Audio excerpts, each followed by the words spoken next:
매일 성경 묵상을 돕는 해설 가이드입니다. 안녕하세요, 묵상 코치입니다. 함께 읽고 나눌 말씀은 역대상 19장 1절에서 20장 8절까지 말씀입니다. 나하스는 사울과의 관계가 매우 좋지 않았습니다. 그래서 아마도 다윗이 사울을 피해 유랑생활할 때 다윗과 나하스는 평화적인 관계였을 가능성이 큽니다. 실제로 다윗이 압살롬의 반역을 피해 요단 동편 마하나임을 피했을 때 나하스 아들이 다윗을 영접하며 군사들을 공개했습니다. 이런 역사적 배경 때문에 다윗은 왕이 된 후에 정복 전쟁을 수행하면서도 암몬과의 평화 관계를 유지하고 있었습니다.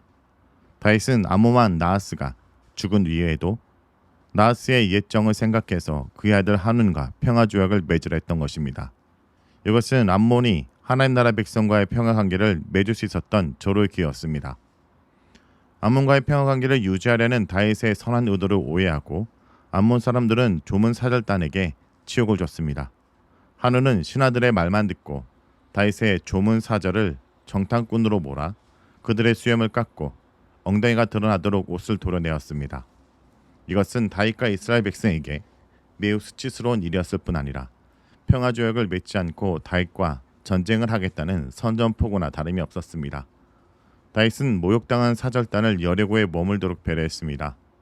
암몬 왕 한운의 어리석은 불신이 전쟁을 자초하게 되고 암몬은 패망의 길을 향해 나아갑니다. 다윗에게 미움을 사게 된 줄 안 한운이 먼저 전쟁을 준비합니다. 그는 은 1000달란트로 이웃 아람의 군사를 용병으로 고용합니다.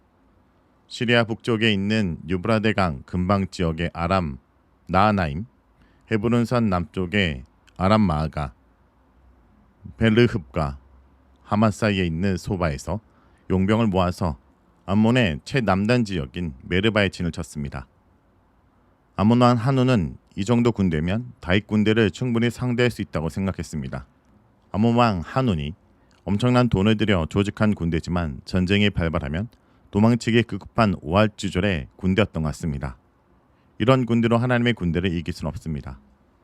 암몬의 도발에 맞서 다윗이 요압 장군과 용사들을 보냈습니다. 암몬 자손은 메르바 성문 앞에 나와 진을 쳤고 도우러 아람의 여러 왕들을 들판에서 진을 쳤습니다. 결과적으로 요압이 이끄는 이스라엘 군대는 암몬 군대와 그들을 도우러 온 용병들 사이에 포위되었습니다. 이스라엘 군대에게 이번 전투의 상황은 좋지 않았습니다. 이스라엘 군대의 앞뒤에 진을 친 적군을 보고 요압은 처정의 부대를 이끌고 아람 군대를 대항하여 진을 쳤습니다.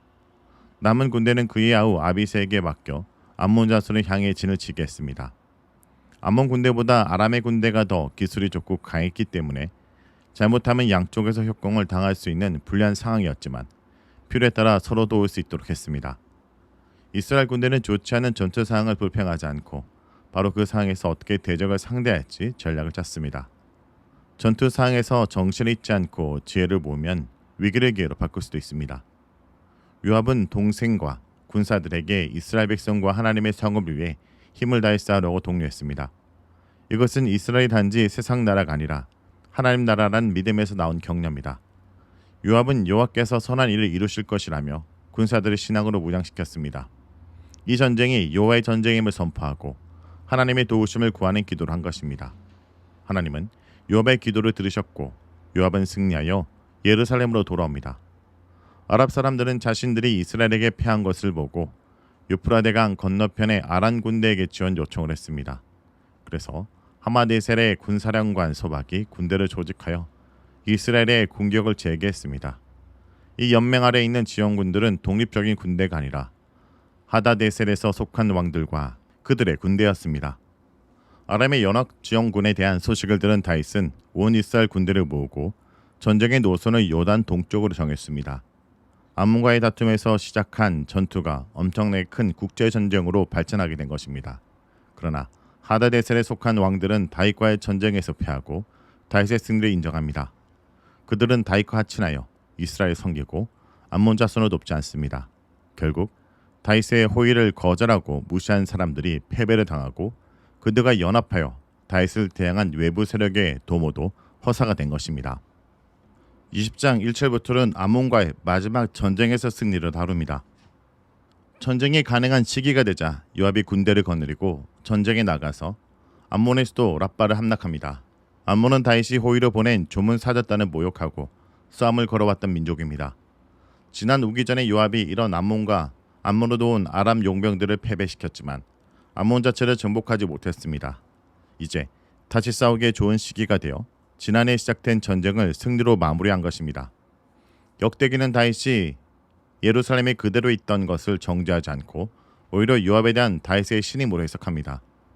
사무엘하 11장 1절의 이하를 보면 다윗은 우리아의 아내 밧세바를 범하고 그것을 은폐하기 위해 충성스러운 용사 우리아를 최전방에서 전사하게 만들었습니다. 역대기 저자가 이 사건을 의도적으로 생략한 이유는 포로에서 돌아온 이스라엘 백성은 하나님의 승리를 온 열방에 드러낼 신탁받은 공동체임을 강조하기 위해서입니다. 다윗이 요압의 초청을 받고 랍바에 가서 아몬 왕의 왕관을 빼앗아 자기 머리에 씁니다.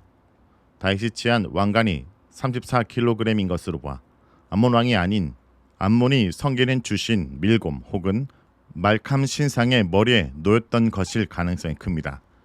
이것이 아몬 왕의 왕관이든 혹은 밀곰 신상의 것이든 암몬의 영광이 다윗의 머리 위로 옮겨지게 되어 다윗이 그들의 주권자가 됨을 선포한 것입니다.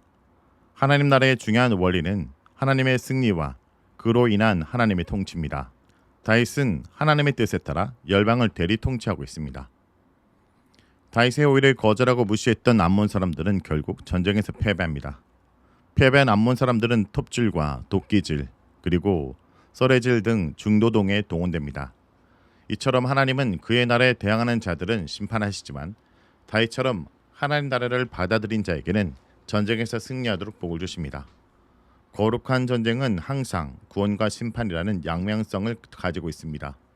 거룩한 전쟁을 통해 하나님 백성은 생명의 구원을 받고 대적들은 죽음의 심판을 받습니다. 이로써 하나님의 공의와 거룩이 성취됩니다. 이스라엘이 계세를 해서 블레셋과 전쟁 것이 오게 됩니다. 유다 족속 후사의 후손 중 10부계가 키가 큰 자손 중에 있는 10배를 쳐서 죽이고 승리합니다. 가나안이 키가 큰 자, 곧 르바임 족속의 땅일지라도 다윗의 부하 10부계에게 죽임에 당한 것입니다. 이들은 싸움에 능한 블레셋 영웅들이었습니다. 재개된 블레셋과의 전쟁에서 엘하난이 가드 사람 골리앗의 아우 라흐미를 죽입니다. 라흐미의 창자로는 베틀제와 같다고 합니다.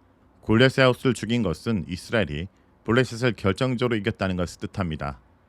다윗이 소년 시절 골리앗과 대면하면서 시작한 하나님의 전쟁이 마무리된 것입니다.